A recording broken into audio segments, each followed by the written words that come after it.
disciples transforming lives. Iblis akan memberikan Anda segudang alasan yang tepat bagaimana seharusnya Anda tidak bermimpi. Dalam pernikahan, dalam pekerjaan, karir kita, pelayanan kita. Iblis akan selalu memanipulasi Anda. Tapi dengar baik-baik, Anda bisa responi dengan apa? Bermimpi lebih besar. Anda berani nggak minta? Anda berani nggak membayangkan, merencanakan, mencita-citakan perkara yang besar? Memimpikan sesuatu yang besar dalam hidup Anda, saudara.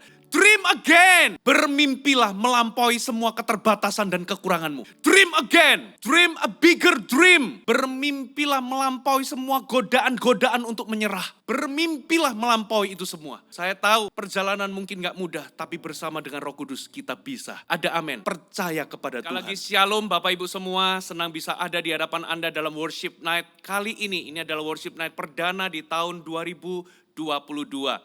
Saudara, saya memberikan judul firman Tuhan pada hari ini adalah Dream Again. Coba kita lihat firman Tuhan, kita buka Alkitab kita baca dalam Kejadian 37, ini adalah kisah tentang Yusuf. Kita baca mulai ayat 5 sampai ayat yang ke-7. Pada suatu kali bermimpilah Yusuf, lalu mimpinya itu diceritakannya kepada saudara-saudaranya. Sebab itulah mereka lebih benci lagi kepadanya. Karena katanya kepada mereka, coba dengarkan mimpi yang kumimpikan ini. Tampak kita sedang di ladang mengikat berkas-berkas gandum, lalu bangkitlah berkasku dan tegak berdiri. Kemudian datanglah berkas-berkas kamu sekalian, mengelilingi dan sujud menyembah kepada berkasku itu. Lalu saudara-saudaranya berkata kepadanya, apakah engkau ingin menjadi raja atas kami? Apakah engkau ingin berkuasa atas kami? Jadi makin bencilah mereka kepadanya karena mimpinya dan karena perkataannya itu. Lalu ia memimpikan pula mimpi yang lain.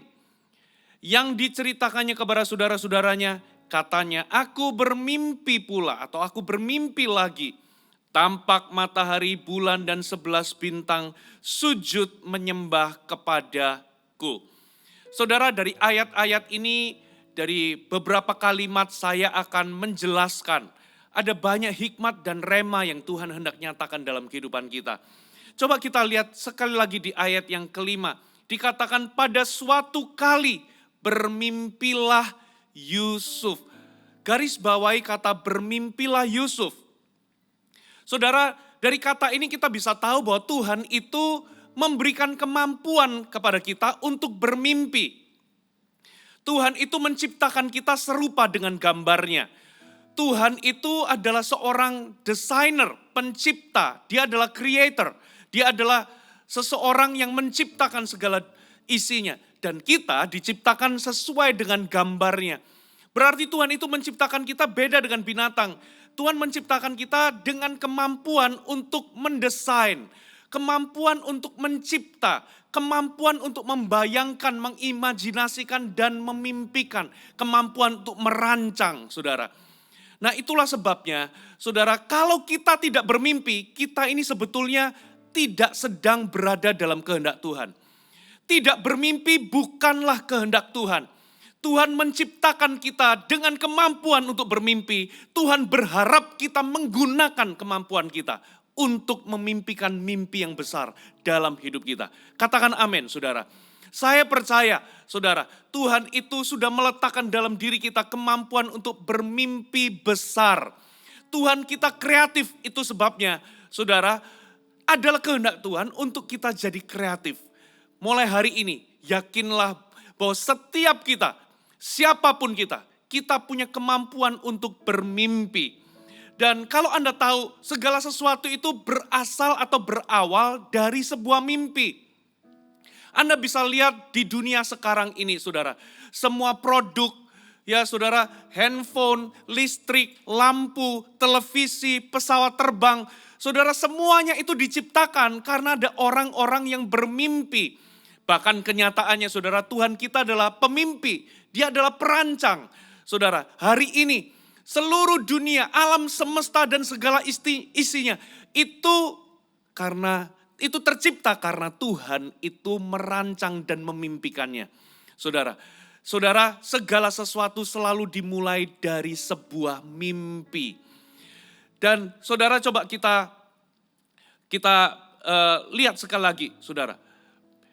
Ayat yang kelima, pada suatu kali bermimpilah Yusuf, lalu mimpinya itu diceritakan kepada saudara-saudaranya. Sebab itulah mereka lebih benci lagi kepadanya. Katanya kepada mereka, coba dengarkan, perhatikan, mimpi yang kumimpikan ini. Garis bawahi kata mimpi yang kumimpikan. Saudara, berarti saudara, selain Tuhan itu memberikan kemampuan kita untuk bermimpi, Tuhan juga adalah pemberi mimpi. Saya percaya di awal tahun ini Tuhan itu rindu menanamkan dalam hati kita semua rencana, semua kehendak apa yang Tuhan ingin lakukan atau kerjakan di masa depan kita. Ada amin. Jadi Tuhan itu bisa memberikan mimpi dalam hidup kita. Tuhan bisa menyatakan kehendaknya, rencananya dalam kehidupan kita. Memberikan kita dorongan-dorongan untuk bermimpi. Jadi saudara, Tuhan itu bisa menyatakan kehendaknya, memberikan atau menanamkan benih impian, apa yang menjadi kehendak Tuhan dalam kehidupan kita, dalam segala aspek kehidupan kita, dalam pernikahan kita, dalam usaha kita, pekerjaan bisnis kita, karir kita, pelayanan kita. Saudara, Tuhan itu akan memberikan kita benih untuk saudara kita ini bisa menangkap rencananya, untuk kita bisa bermimpi. Nah, ini harus disambut dengan apa saudara? Dengan kemampuan kita, dengan kita menggunakan kemampuan kita untuk memimpikan mimpi yang besar. Saudara, di awal tahun ini, apa mimpi Anda buat pekerjaan Anda? Apa mimpi Anda buat bisnis Anda? Apa mimpi Anda buat pelayanan? Saudara, Tuhan ingin saudara menanamkan mimpi dalam kehidupan Anda, memberikan mimpi dalam hidup Anda. Tapi saudara, plus saudara juga harus menggunakan kemampuan untuk memimpikan mimpi yang besar dalam semua aspek kehidupan Anda. Mulai hari ini saudara, cari wajah Tuhan. Mimpikan mimpi yang besar dalam pekerjaan Anda. Bisa jadi ada beberapa orang Anda punya mimpi yang lebih besar daripada sebelumnya tentang pekerjaan Anda. Mungkin Anda menambah toko atau usaha Anda, atau menambah departemen, Anda ingin memulai usaha yang baru di balik apa yang mungkin sudah ada. Tuhan ingin memberikan Anda mimpi. Tuhan bisa singkapkan rencananya dalam kehidupan Anda. Untuk apa yang Tuhan ingin lakukan di masa depan Anda. Anda harus responi itu dengan apa? Anda juga harus berani memimpikan mimpi yang besar. Ada amin saudara. Lalu coba kita lihat kata-kata kembali lagi di ayat yang ke-5. Saudara. Pada suatu kali bermimpilah Yusuf, lalu mimpinya itu diceritakan kepada saudara-saudaranya. Sebab itu mereka lebih benci lagi kepadanya. Lingkari kata mereka lebih benci kepadanya. Saudara, Anda harus tahu satu hal. Bahwa iblis itu benci sama seorang pemimpi. Iblis itu, setan itu akan menghalangi Anda untuk bermimpi. Karena apa? Karena dia takut sama orang-orang yang percaya akan sesuatu yang besar di masa depan. Sama orang-orang yang memimpikan sesuatu yang besar di masa depannya. Itulah sebabnya setan itu benci sama pemimpi. Apa yang setan lakukan saudara? Yang setan lakukan adalah ini saudara. Dia akan menghalangi dan akan mencoba untuk mencegah Anda bermimpi. Atau dia akan mencoba untuk membunuh mimpi Anda. Apa yang setan lakukan? Saudara, coba kita lompat. Nanti kita kembali di ayat yang tadi saudara. Kita lompat di beberapa ayat di bawahnya. Tetap di Kejadian 37. Kita baca ayat 19 sampai 24. Coba lihat apa yang dilakukan kakak-kakaknya terhadap Yusuf. Ingat kakak-kakaknya membenci Yusuf karena mimpinya. Kita lihat apa yang dilakukan oleh kakak-kakaknya. Ayat yang ke-19. Kejadian 37 ayat 19 sampai 24. Dikatakan begini. Kata mereka seorang kepada yang lain, lihat tukang mimpi kita itu datang. Katakan tukang mimpi. Lihat saudara, iblis itu benci sama pemimpi. Tukang mimpi itu adalah pemimpi. Adalah kehendak Tuhan untuk setiap kita menjadi dreamer atau pemimpi. Saudara, jadi jangan cuman saudara mimpi sekedar memiliki visi atau bermimpi sesuatu. Tapi jadilah pemimpi. Saudara, lalu dikatakan ayat 20, sekarang marilah kita bunuh dia. Perhatikan, Kenapa kok kakak-kakaknya ingin membunuh Yusuf? Supaya mimpi itu nggak jadi atau nggak kejadian. Supaya mimpi itu terbunuh juga. Coba ya kita lanjutkan ayatnya dengan lengkap. Sekarang marilah kita bunuh dia. Dan kita lemparkan ke dalam salah satu sumur ini. Lalu kita katakan seekor binatang buas telah menerkamnya. Perhatikan. Dan kita akan lihat nanti bagaimana jadinya mimpinya itu. Setan berusaha membunuh mimpi kita. Kakak-kakaknya ingin membunuh Yusuf. Dan sambil berkata, lihat nanti apa jadinya sih mimpinya dia itu. Kita lemparkan dalam sumur. Kita ngomong bahwa dia diterkam oleh binatang buas. Kita bunuh dia. Apa jadinya nanti mimpinya? Saudara, iblis akan berusaha keras menghalangi kita untuk bermimpi. Dan kalau dia nggak bisa menghalangi kita untuk bermimpi, dia mencoba untuk membunuh mimpi kita. Saudara, ayat 21. Ketika Ruben mendengar hal itu, ia ingin melepaskan Yusuf dari tangan mereka. Sebab itu katanya, janganlah kita bunuh dia. Lagi kata Ruben kepada mereka, jangan tumpahkan darah, lemparkanlah dia ke dalam sumur yang ada di padang gurun ini. Perhatikan saudara, kata sumur di padang gurun. Ya berarti ini lokasinya di padang gurun. Tetapi jangan apa-apakan dia. Maksudnya hendak melepaskan Yusuf dari tangan mereka dan membawanya kembali kepada ayahnya. Dari sini kita bisa tahu bahwa iblis, setan itu membenci pemimpi. Kenapa mereka benci pemimpi? Karena setan itu takut sama orang yang percaya akan hal-hal yang besar di masa depannya. Setan itu takut sama orang-orang yang bisa membayangkan atau memimpikan sesuatu yang besar atau perkara-perkara besar dalam hidupnya. Itu sebabnya iblis berusaha keras untuk membunuh mimpi kita. Iblis berusaha keras untuk mencegah Anda bermimpi dan membunuh mimpi Anda. Dengan cara apa saudara?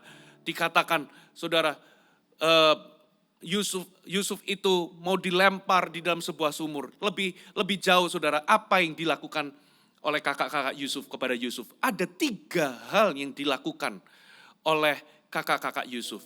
Saudara, dan ini represent apa yang iblis akan lakukan dalam kehidupan kita untuk membunuh mimpi kita.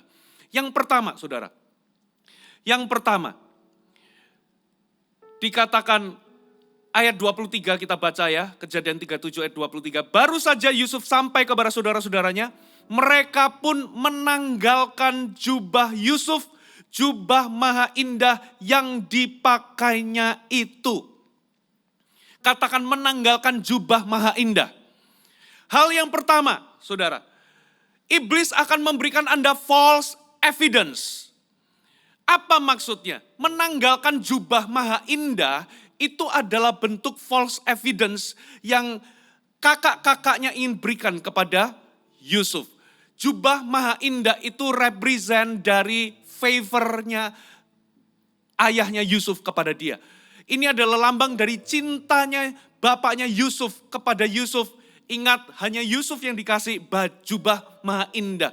Itu adalah lambang perkenanan daripada ayahnya. Cinta daripada ayahnya. Dan itu ditanggalkan. Dirobek-robek. Saudara, supaya apa? Sebetulnya kakaknya ingin berkata kepada Yusuf, kamu itu gak dicintai oleh ayahmu. Kamu bukan orang yang spesial. Kamu itu cuma orang biasa. Kamu bukan siapa-siapa. Dengan cara yang sama, iblis itu akan menanggalkan jubah maha indah. Iblis akan memberikan Anda false evidence. Dengan kata lain, apa itu false evidence saudara? Iblis akan memanipulasi dan memberikan Anda perkataan-perkataan bohong. Saudara, memberikan Anda false evidence supaya Anda percaya kepada perkataannya. Iblis akan berkata demikian kepada Anda. Kamu tidak bisa, kamu gak mungkin berhasil. Kamu itu gak tahu diri, kamu itu banyak kesalahan. Lihat kelemahanmu, kekuranganmu, ini, itu. Kamu itu banyak kelemahan, kamu banyak kekurangan, kamu gak mungkin berhasil. Lihat ada banyak kendala. Bermimpi besar itu adalah kesombongan. Kamu gak mungkin bisa melakukannya. Kamu punya banyak kelemahan, kamu punya banyak kekurangan. Lihat kamu gak punya uang, kamu gak punya resource, kamu gak punya keahlian dan kemampuan. Saudara, iblis akan memberikan Anda segudang alasan yang tepat. bagaimana seharusnya Anda tidak bermimpi. Iblis akan memberikan segudang alasan-alasan yang masuk akal untuk mencegah Anda bermimpi. Saudara, iblis akan mencoba memanipulasi Anda dengan memberikan false evidence. Kamu nggak bisa, kamu nggak punya kemampuan, kamu nggak mungkin berhasil, kamu nggak tahu diri. Itu adalah kesombongan, bermimpi besar itu kesombongan. Kamu begini, kamu begitu. Saudara, dengar baik-baik. Saya pernah ada dalam sebuah momen ketemu sama seorang pemimpin yang berkata, kamu di mataku nggak layak dan nggak bisa jadi gembala. Saudara, saya pernah, saudara, mendengar perkataan itu membuat hati saya tertusuk dan saya sempat down. Saudara, saya sempat mempercayai, saya akhirnya nggak bisa melihat diri saya itu mungkin untuk bisa menjadi gembala yang berhasil. Saudara, setelah itu saya sadar bahwa ini adalah tipu daya setan. Dia mengatakan ini, dia memberikan false evidence, bukti-bukti palsu, memberikan segudang alasan yang tepat mengapa saya tidak bisa melakukannya. Memberikan segudang alasan yang masuk akal kenapa seharusnya saya tidak bermimpi. Saudara, itulah yang iblis lakukan. Dia akan memberikan false evidence. Saudara, lalu yang kedua, dikatakan di ayat 24, dan mereka membawa dia dan melemparkan dia ke dalam sumur. Ingat, sumur itu lokasinya di mana? Padang gurun. Sumur itu kosong, tidak berair. Saudara, ketika Anda dalam perjalanan menuju mimpi Anda, saudara, mungkin Anda akan masuk dalam sebuah masa di mana Anda masuk dalam sebuah sumur yang kering, sebuah masa padang gurun bagimu. Sumur itu di padang gurun, kering kerontang, tidak ada air. Ya, sumur di lubang itu, saudara, itu nggak ada jalan keluar. Saudara mau naik nggak bisa. Karena apa? Itu sumur itu dalam. Saudara mau ke bawah nggak bisa. Mau ke depan nggak bisa. Mau ke belakang nggak bisa. Ke kanan kiri nggak bisa. Sepertinya Anda terhimpit. Saudara, itulah yang setan coba lakukan dalam kehidupan kita. Apa maksudnya melemparkan kita ke dalam sumur yang kering? Ini artinya temporary circumstances. Setan akan memanipulasi kita dari keadaan-keadaan sulit yang kita alami supaya kita ini menguburkan mimpi kita. Iblis akan menggunakan keadaan-keadaan sulit yang kita alami, saudara, untuk supaya kita ini menguburkan mimpi kita dan kita menyerah. Saudara, di dalam perjalanan Anda untuk mengerjakan mimpi, bisa jadi Anda masuk di dalam sumur kering ini. Saudara, di mana apa saudara? Anda alami masalah yang sulit. Anda mengalami berbagai kendala. Anda mengalami yang namanya kesukaran demi kesukaran. Saudara mengalami yang namanya kemustahilan. Saudara mungkin di masa pandemi ini justru Anda mengalami kebangkrutan. Anda mengalami krisis ekonomi, krisis finansial. Tidak ada aliran lagi. Keuangan Anda kering. Akibatnya apa saudara? Di masa-masa sukar ini, di masa-masa sulit, di dalam Anda menggapai mimpi Anda ini, saudara. Kesukaran ini membuat apa, saudara? Sukacita Anda mungkin menjadi pudar, menjadi kering. Gairah Anda menjadi kering. Sepertinya segala sesuatu menjadi berat. Dan iblis menggunakan keadaan-keadaan sulit yang sementara itu untuk Anda menyerah. Menguburkan mimpi Anda. Dengar baik-baik, Yusuf itu berada di dalam sumur itu cuma sementara. Itu enggak selamanya. Saudara, memang sepertinya di dalam sumur ini enggak ada jalan, tapi selalu ada jalan ke atas. Berharaplah kepada Tuhan, maksudnya itu. Saudara, berharaplah kepada Tuhan. Jangan menyerah, jangan buru-buru kuburkan mimpi Anda. Gara-gara keadaan-keadaan sulit yang Anda hadapi sekarang ini. So, ini advice saya, saudara. Jangan menamai atau memvonis masa depan Anda berdasarkan keadaan-keadaan sulit yang sementara yang Anda hadapi sekarang. Karena itu cuma sementara. Jadi kalau Anda gagal hari ini, jangan vonis dirimu pecundang. Kalau hari ini Anda mengalami kesulitan demi kesulitan, jangan vonis dirimu bahwa Anda pasti nggak berhasil. Jangan vonis masa depanmu, aku pasti nggak berhasil. Aku pasti nggak bisa mencapainya. No. Jangan buru-buru memvonis. Kalau hari ini Anda bangkrut, Jangan vonis masa depanmu suram. Ada amin, saudara? Ini yang perlu Anda lakukan, saudara. Anda perlu tetap berharap, percaya kepada Tuhan. Jangan buru-buru kuburkan mimpi Anda karena keadaan sulit yang sementara yang Anda alami. Setan ingin Anda menyerah. Yang ketiga, coba kita lihat ayat yang ke-25 sampai 27. Apa yang iblis ingin lakukan terhadap kita? Saudara, kemudian duduklah mereka untuk makan. Ketika mereka mengangkat muka, kelihatanlah kepada mereka suatu kafilah orang Ismail datang dari Gilead dengan untanya yang membawa damar, balsam, dan damar ladan dalam perjalanannya mengangkut barang-barang itu ke Mesir. Lalu kata Yehuda kepada saudara-saudaranya itu, apakah untungnya kalau kita membunuh adik kita dan menyembunyikan darahnya? Marilah kita jual dia kepada orang Ismail ini. Garis bawahi kata, marilah kita jual dia kepada orang Ismail ini. Tetapi janganlah kita apa-apakan dia, karena ia saudara kita, darah daging kita. Dan saudara-saudaranya mendengarkan perkataannya itu. Yang ketiga, ini bicara tentang divine delays. Apa yang dilakukan kakak Yusuf kepada Yusuf? Menjual dia kepada orang Ismail. Saudara, dalam perjalanan kita menggapai mimpi, mengerjakan mimpi kita, seringkali kita mendapati ada penundaan. Saudara, kita mendapati bahwa mimpi kita itu digenapi tidak secepat yang kita kira. Ternyata perjalanan kita menggapai mimpi itu ada divine delays, ada penundaan. Itu enggak datang secepat yang kita kira. Nah, problemnya adalah kita ini terbiasa hidup itu instan, semuanya serba instan. Kita maunya semuanya cepat, akhirnya membentuk sebuah mentalitas instan. Dan ketika mentalitas instan itu ketemu dengan divine delays, dengan penundaan, kita jadi gampang menyerah. Saudara, kita jadi, aduh kok gak secepat yang kita kira, gak secepat yang kita harapkan. Lalu kita gampang menyerah, lalu kita kuburkan mimpi kita. Saudara, Tuhan gak mau kita kuburkan mimpi kita. Ada amin saudara. Nah, jadi apa yang perlu kita lakukan? Coba kita lihat Habakuk pasal yang kedua ayat 3 sampai 4. Sebab penglihatan itu masih menanti saatnya, tetapi ia bersegera menuju kesudahnya dengan tidak menipu. Apabila berlambat-lambat, nantikanlah itu. Katakan nantikan itu. Jadi kalau kita mengalami penundaan, berlambat-lambat seperti yang penglihatan itu, mimpi itu terjadi, nantikanlah itu. Sebab itu sungguh-sungguh akan datang dan tidak akan bertangguh.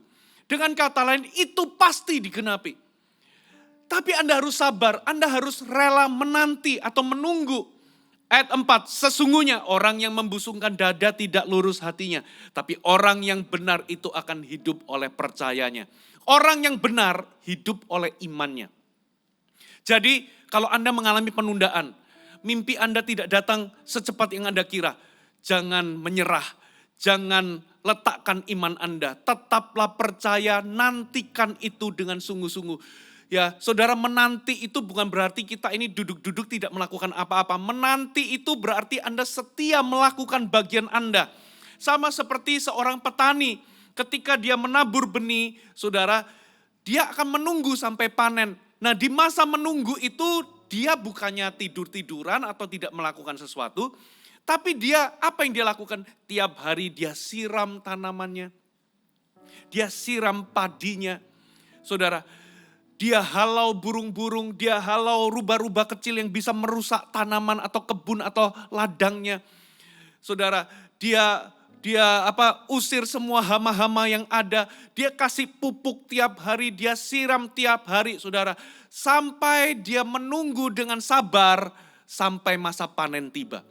Jadi menanti itu bukan berarti kita duduk-duduk tidak melakukan apa-apa. Menanti itu artinya percaya dengan aktif, dengan tetap setia melakukan bagian Anda. Jadi kalau Anda melihat mimpi Anda tidak datang secepat yang Anda kira, tetap setia, tetap kerjakan bagian Anda. Jangan menyerah. Karena apa saudara? Kenapa kok Tuhan itu ingin kita menunggu? Karena Tuhan itu ingin mempersiapkan dan memperbesar kapasitas kita.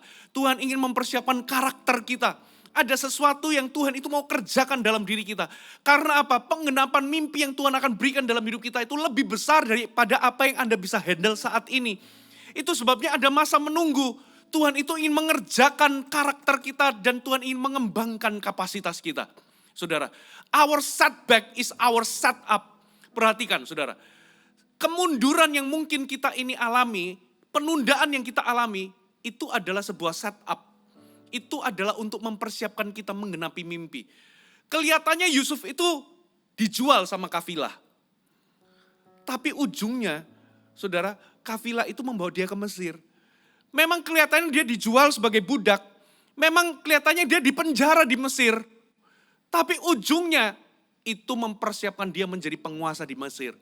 Saudara, jadi dengan dijualnya Yusuf kepada kafilah dan dibawa ke Mesir, kelihatannya itu setback, penundaan dari mimpinya. Tapi justru itu adalah jalan menuju penggenapan. Puji Tuhan, Yusuf tidak menyerah di tengah jalan. Waktu dia jadi budak, dia tetap setia lakukan tugasnya sebagai budak. Bahkan waktu dia di penjara, Bapak Ibu. Saudara, waktu dia di penjara, dia tetap lakukan bagiannya. Menjadi berkat di penjara, saudara. Dia tetap menafsirkan mimpi orang yang di penjara. Dan ujungnya, saudara, semua hal yang dia lakukan, kesetiaannya di masa-masa menanti itu, saudara, membawa dia naik sampai membawa dia berjumpa dengan Firaun dan dia menafsirkan mimpinya Firaun dan dia jadi penguasa. Jadi our setback is a setup. Kemunduran, penundaan yang kita alami itu adalah persiapan menuju penggenapan. Jangan buru-buru kuburkan mimpi Anda. Jangan buru-buru menyerah. Tetaplah percaya. Orang benar itu saudara, itu hidup karena percayanya. Iblis ingin memanipulasi Anda lewat penundaan ini. Iblis akan berkata, menyerahlah sekarang. Lihat ini gak terjadi seperti yang Anda rencanakan. Seperti yang kamu rencanakan. Sudah kuburkan saja, tinggalkan mimpimu. Kamu gak mungkin berhasil. Dengan 3 hal ini saudara. Iblis itu membenci kita, membenci pemimpi. Dia akan gunakan apa saudara? Dia akan gunakan false evidence, temporary circumstances, dan divine delays untuk membunuh mimpi kita. Apa yang kita perlu lakukan? Kita kembali ya di dalam Kejadian 37 ayat 5-7 tadi, kita kembali lagi ya. Tapi mungkin kita start langsung aja di ayat yang ke-8. Lalu saudara-saudaranya berkata kepadanya, apakah engkau ingin menjadi raja atas kami? Apakah engkau ingin berkuasa atas kami? Jadi makin bencilah mereka kepadanya karena mimpinya dan karena perkataan itu. Jadi Yusuf menceritakan mimpinya, ya. Yusuf bercerita kita semua di ladang mengikat berkas, lalu berkasku itu bangkit dan semua berkas-berkasmu itu menyembah kepada berkasku. Lalu bencilah kakak-kakaknya karena mimpinya dan perkataannya. Tambah benci. Sebelumnya udah benci karena dia ini dikasih jubah maha indah. Disayang sama papanya lebih daripada mereka. Sekarang dia bermimpi makin bencilah. Saudara, ingat iblis itu benci kita. Apa yang kakak-kakaknya lakukan? Mencopot jubahnya, melemparkan dalam sumur yang kering, lalu menjualnya kepada Ismail. Itu menggambarkan iblis akan gunakan false evidence, temporary circumstances, dan divine delays untuk membunuh mimpi kita. Saudara, lalu apa yang terjadi? Kakak-kakaknya berkata, apa yang kau mimpikan itu? Engkau ingin berkuasa kepada kami, kamu ingin jadi raja kepada kami. Ada waktunya, saudara, orang-orang sekitar kita gak mendukung mimpi kita. Mereka melemahkan kita. Saudara, tapi ini yang dilakukan. Ketika iblis melancarkan serangannya kepada kita melalui false evidence, temporary circumstances, melalui divine delays, ketika dia mulai menyerang dan ingin membunuh kita, ini yang perlu kita lakukan. Coba kita lihat ayat 9. Lalu ia memimpikan pula mimpi yang lain. Yang diceritakannya kepada saudara-saudaranya katanya, aku bermimpi pula. Garis bawahi, aku bermimpi pula. Tampak matahari, bulan, dan 11 bintang sujud menyembah kepadaku. Ini yang Yusuf lakukan. Dia bermimpi lagi. Dream again. Kalau hari ini, saudara, Iblis berkata memberikan Anda false evidence. Iblis itu overestimate kelemahan-kelemahanmu dan underestimate kelebihan-kelebihanmu. Dengan berkata kamu gak bisa, kamu gak mampu, kamu gak akan berhasil, kamu punya banyak kelemahan. Lihat kamu ini gak tahu diri, Tuhan gak menyertaimu, Tuhan gak mengurapimu. Dia memberikan false evidence. Ini yang perlu Anda lakukan. Bermimpilah melampaui semua keterbatasan dan kekuranganmu. Dream again. Yusuf awalnya bermimpi berkas. Berkas gandum ya yang ada di ladang. Waktu saudara-saudara, apa yang kamu lakukan ini? Kamu mau berkuasa jadi raja atas kami. Lalu apa yang dilakukan? Responnya Yusuf bukannya sakit hati, pahit, tapi dia bermimpi mimpi yang lain. Dalam terjemahan bahasa Indonesia sehari-hari dikatakan, kemudian Yusuf bermimpi lagi. Dream again. Dan ia mengatakan kepada abang-abangnya, saya bermimpi lagi. Kali ini mimpinya apa? Saya lihat matahari, bulan, dan 11 bintang sujud kepada saya. Awalnya dia mimpi berkas. Waktu kakak-kakaknya membenci dia bermimpi mimpi yang lebih besar. Dream bigger, dream again, dream a bigger dream. Ketika iblis melancarkan memberikan Anda false evidence, dream again. Ketika iblis memanipulasi Anda melalui temporary circumstances, melalui kesulitan-kesulitan yang Anda alami, kendala-kendala, kemustahilan, masalah, persoalan yang Anda alami dalam perjalanan menggapai mimpi. Dan iblis mencoba melemahkan Anda, membuat Anda ingin menyerah, kuburkan mimpi Anda. Ini yang perlu Anda lakukan. Dream again. Dream bigger. Katakan amin. Lalu iblis datang. Menggunakan divine delays, penundaan. Lihat, ini gak datang secepat yang kamu kira, sudah menyerah saja. Ya, jangan lagi berharap. Ingat, your setback is your setup. Setbackmu itu penggenapan menuju mimpi. Jangan menyerah, ini yang perlu Anda lakukan. Dream bigger, dream again. Katakan amin, saudara. Jadi itu satu-satunya cara. Itu yang dilakukan oleh Yusuf, saudara. Saudara, dalam perjalanan saya melayani Tuhan, saya ini cuma orang biasa. Saya ini punya banyak kelemahan. Saya seringkali iblis itu mengoverestimate kelemahan dan kekurangan saya. Ini yang saya lakukan, saudara. Ketika saya diutus ke Jakarta, merintis pelayanan di Jakarta, saudara, intimidasi datang dari mana-mana. Kamu bukan siapa-siapa, kamu itu masih muda, mana bisa kamu berhasil. Di Jakarta ini akan jadi kuburan bagi pelayananmu. Macam-macam, saudara. Dan ketika saya menjalani memang berat, merintis pelayanan di Jakarta berat banget, saudara. Saudara, saya mulai pelayanan di Jakarta itu 2006. 2008 saya bermimpi, saudara, melampaui keterbatasan saya. Saya bermimpi, waktu itu jemaat masih 200 orang, saya bermimpi Tuhan, saya mau menggembalakan 1000 murid. Orang-orang mungkin mentertawai, orang-orang mungkin gak percaya. 1000 murid bagi kami itu besar di waktu itu, saudara. Dan itu digenapi. Saudara, tahun 2012 saya bermimpi, mimpi yang lebih besar. Saya mau menggembalakan 3.000 murid. Saudara, di waktu itu saya berdoa, saya minta Tuhan, aku ini jadi hamba Tuhan. Saudara, aku gak bisnis, Tuhan, aku gak cari uang, tapi aku gak mau dipakai biasa-biasa. Saya mulai memimpikan mimpi yang lebih besar. Saya mau 3.000 murid, mengembalakan 3.000 murid. Saudara, di dalam menjalani itu, saudara, banyak kendala, banyak hal yang dialami dan sebagainya. Tapi guess what? Itu digenapi. Saudara, sampai tahun 2012 itu, saudara, saya memimpikan, saya ingin menggembalakan atau membuka 1000 kelompok sel. Saya ingin membangkitkan 1000 pemimpin kelompok sel, itu besar bagi saya.